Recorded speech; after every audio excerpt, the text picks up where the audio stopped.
பிடிக்கூர் லிங்கம் பர்வதமலை அப்படின்னு பக்தர்களால புகழப்படுற நம்ம பர்வதமலையை பத்தி தான் பார்க்க போறோம்.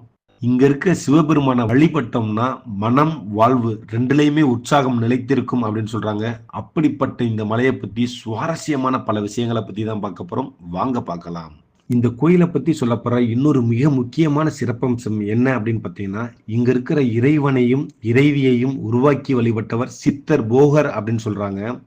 இன்னைக்கும் சித்தர்களும் தேவர்களும் முனிவர்களும் ரிஷிகளும் இங்க இருக்கிற இறைவனையும் இறைவியையும் சூட்சம ரூபத்துல வழிபடுறதா சொல்லப்படுது.